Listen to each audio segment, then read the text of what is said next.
부모님이 돌아가실 때도 내가 있어서 그 차원이 너무 틀리더라고요. 이렇게 자식이 가니까 너무 속상하더라고요. 지금도 돌아올 것 같아, 진짜로. 저희는 아직도 신고도 안 했거든요.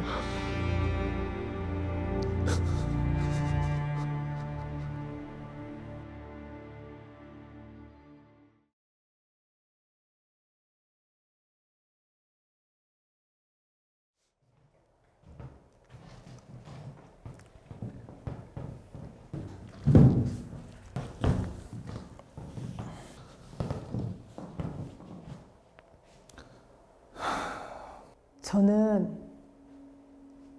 2023년 8월 31일 날 사망한 신목초등학교 김현진 선생의 시어머니 시아버지 이정덕입니다. 최춘식입니다.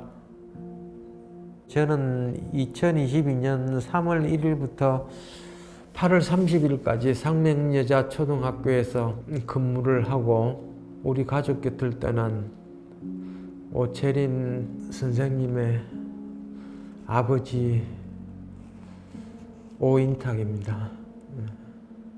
저는 2023년 7월 18일 사망하신 서유초 선생님의 사촌 오빠 박두용이라고 합니다.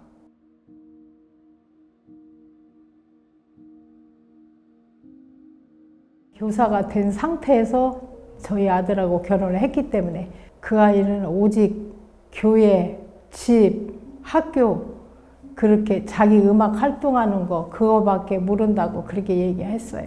예.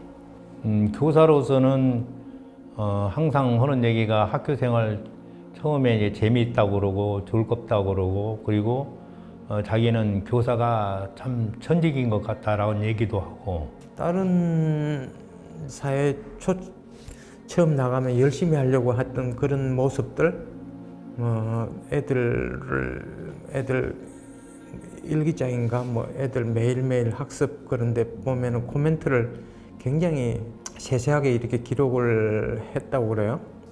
네, 주변에서 항상 친구들이 좀 많이 자기가 본인이 힘든 일을 서유초 선생님한테 많이 상담을 많이 했더라고요. 그래서 많이 사람들을 챙겨주고. 6학년 그 담임을 맡을 당시부터 어려웠어요. 누구든 어떤 선생님이든 맡으려고 하지 않는 그런 어려운 학급이었어요. 아주 그 몇 명이 몰려있는 애들이 거기가 있다는 걸 다른 선생님들 다 알아가지고 그 반을 서로 안 맡으려고 그랬는데 나중에 최종적으로 선생님이 그 반을 제비뽑기로 뽑았는데 우리 며느리가 그 반을 맡게 됐었어요. 그럼 뭐가 힘드냐고 그랬더니 그 5, 6명 그 아이들이 너무너무 힘들게 하고 또 하는 애는 왕따 당하는 애가 있는데 걔를 또 챙기려니까 자기 힘들다고 그러고 집에 돌아오면은 너무너무 지쳐가지고 허겁지겁 막 그래요. 너무 힘들었던 것 같아요. 그런 사건이 평범하게 넘어갈 수도 있는 사건이었는데 애들이 몇 명이 다투었고 그 다툼을 잠시 교무실에 갔다 온 사이에 사건이 벌어졌는데 어떠한 사건인지 딸은 이제 확실하게 부모들한테 설득하기 위해서 거기 동영상으로 이제 재연을 하게 해서 동영상으로 찍게 한 그 과정이 이게 그래서 부모들한테 보여줬는데 다른 선생님으로서 이제 그 말로 설명하는 것보다 이런 사건을 확실하게 보여주겠다, 보여주는 게 이해가 빠르겠다, 공정하겠다 이런 식으로 생각해서 찍었는데 결국 그것 때문에 딸은 운명을 달리하게 된 사건이 돼버렸죠. 가해자 부모가 전화를 해갖고 지속적으로 폭력에 시달리게 됐고 그 잘못했다는 그것 때문에 어디 가서 하소연도 못하고 교관 선생님이 도와줄까 이런 식으로 했는데 누가 도와줄까 이러면은 아, 제가 알아서 하겠습니까? 보통 그렇게 나올 수밖에 없잖아요. 근데 교장 선생님이나 주변에 경험 많은 선생님들은 그걸 그대로 알아듣고 그냥 손대를 떼버린 거예요. 그 얘는 자기가 잘못했으니 어디 가서 얘기도 못하고, 자기 아빠한테 나눈 카톡에는 막 제가 가서 빌까요? 뭐 이런 문자를 제가 받았거든요. 좀 문제가 좀 돌발 행동을 하는 아이가 한 3명 정도 있었는데, 수업 중에 뭐 동생한테, 선생님한테 욕을 한다거나 위험한 뭐 가위나 칼을 던진다거나, 뭐 수업 중에 갑자기 뛰쳐나가서 밖에 나간다거나 이렇게 좀 돌발 행동을 좀 많이 하는 아이가 있더라고요.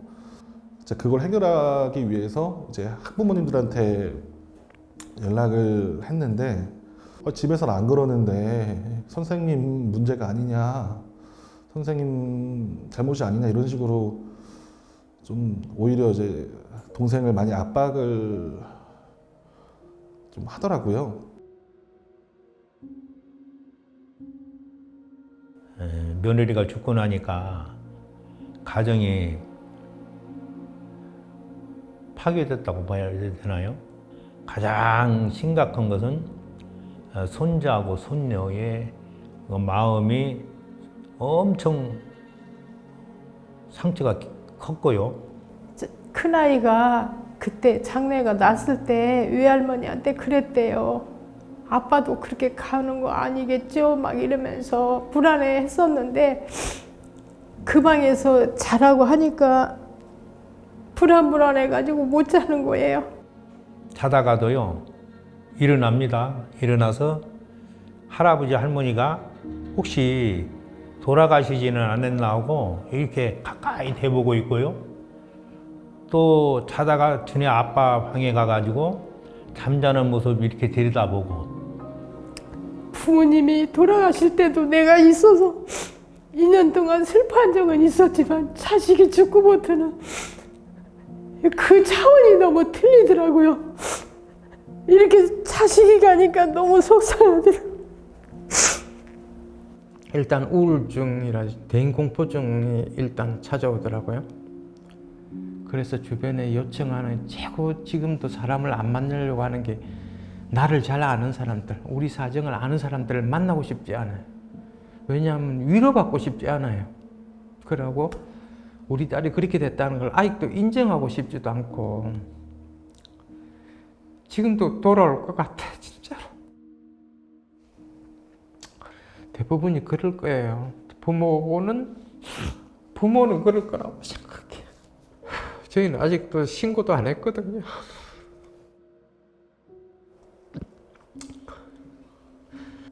영안실로 갔는데, 장할아버지가 같이 영안실에서 무릎 꿇고 울고 계시는 거예요.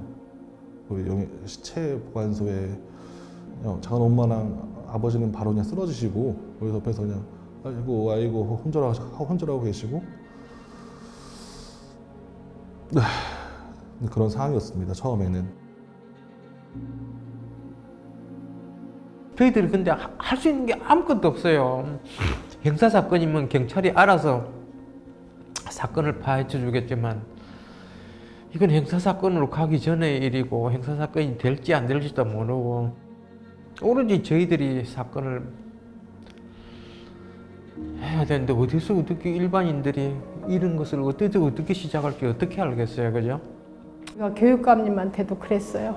교육감님, 나는 어떤 사람이 교감이나 그런 분이 나빠서 그런 건 아니라고 생각해요. 근데 너무 제도가 잘못된 것 같아요. 이렇게 아파서 이런 사람인데. 엄마가 없는 상태에서 성장할 수 있도록 보다 더 적극적으로 심리치료라든가 프로그램이라든가 이런 것을 좀 적극적으로 뒷받침해 주셨으면 하는 그런 바람이 있습니다. 동생의 장례를 보내고 동생을 애도를 하는 과정에서 이제 지원이 아니라 오히려 의문점들이나 사실을 밝혀야 되는 상황에 처했었거든요. 그 업무를 보고 퇴근하고 나서는 또 이 사건에 대해서 조사를 하고 사람들도 만나고 그러는 과정이 있었고, 사실 지원은 받은 건 없는 것 같아요. 지원은 받은 게 없고 너무 힘들었었고 사실 지금도 그 후유증이 좀 많아요. 지금도 저는 그런 후유증에 좀 노출이 돼 있는데 저도 그렇지만 살면서 이런 일은 눈꼽만큼도 당하리라고 생각을 못했는데 제 마음한테 하는 것처럼 그분들의 마음도 많이 위로를 해드리고 싶고요. 앞으로는 이런 일이 일어나지 않았으면 더더욱 좋겠습니다. 우리 김현진이가 선생님이 아니었으면 안 죽었을 거예요. 우리 김현진이가 6학년 그 반을 담임을 안 맡았으면 죽지 않았을 거예요. 근데 그 반은 누구든지 안 맡으려고 하는 그런 반을 맡았기 때문에 스트레스로 인해서 우울증이 와가지고 극단적인 선택을 했지 않습니까? 국가의 책무를 다하기 위해서 우리 며느리가 갔잖아요. 성실하게 수행을 하려다가 간 건데 그것을 국가에서 순직을 인정 안 해준다? 저는 이걸 도저히 납득이 안 가고 이해가 가지가 않습니다. 진짜 선생님이 학생들을 올바르게 지도할 수 있는 역량과 권한, 교권을 국가 차원에서 충분히 확보해 줘야 되지 않냐 이렇게 생각합니다. 그 딸에게 사랑한다는 말을 한 번도 못했어요. 저는 딸이 이렇게 보고 싶고 사랑한다는 말을 해보고 싶었어요. 해주고 싶었는데 그게 못한 게 가장 지금 와서 해보고 싶죠. 동생의 마음은 이제 스스로 치료하지 못했지만 너는 더 이상 힘들어하지 말고 너의 하늘나라에 가서 천국에 가서 평안한 삶을 너가 꿈꿨던 삶을 누렸으면 좋겠다. 수고했습니다. 고마워.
저희 협회는 6명의 고인분들이 가입이 되어 있고 관련돼서 3명의 고인의 분들을 더 추가 지원을 하고 있습니다. 총 10여 분인 정도의 고인분들과 그 유가족들을 지원하고 있는 단체입니다.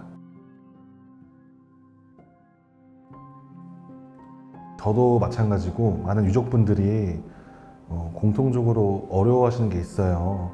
이제 초반에 내 가족이 돌아가셨을 때 그 죽음에 대한 원인을 누구도 관심이 없고 조사하지 않습니다.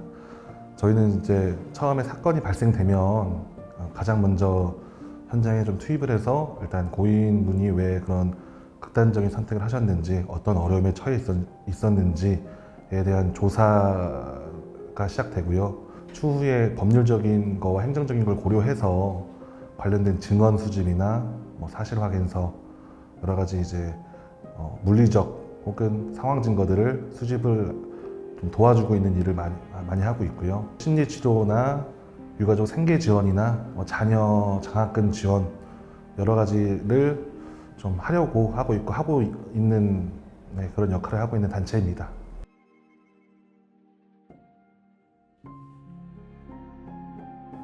저는 그 조직에 대한 예우, 스스로에 대한 프라이드는 내가 어떤 집단을 위해서 최선을 다하고 그 집단에서 혹은 내가 집단에서 생활하면서 잘못됐을 때 이 집단이 나서서 나머지 유가족들을 챙겨주고 지원해주는 게 내가 이 집단에 대한 프라이드를 갖는 정말 큰 이유 중에 하나라고 생각을 해요. 유가족을 왜 지원해야 되냐 라고 좀 의문이 가지신 분도 혹시나 있으실 수도 있다 생각해요. 그런데 이 유족분들은 자기가 유족이 될 거라고는 생각하신 분이 아무도 없으세요.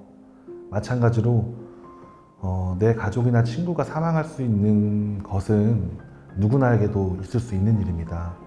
그렇게 힘든 일이 처했을 때 그 사람을 다시 치료시키고 안정화시켜서 사회로 복귀하는 일이 정말 필요하다고 생각합니다. 그런 복귀가 이루어지지 않으면 반복되는 죽음이 일어날 수밖에 없고 더 나아가서 사회가 점점 더 시들어가고 말라갈 수 있다고 생각을 합니다. 같은 한 사회의 구성원으로서 정말 가치 있고 필요한 일이라고 생각해주고 많은 후원과 지지를 해주셨으면 좋겠습니다.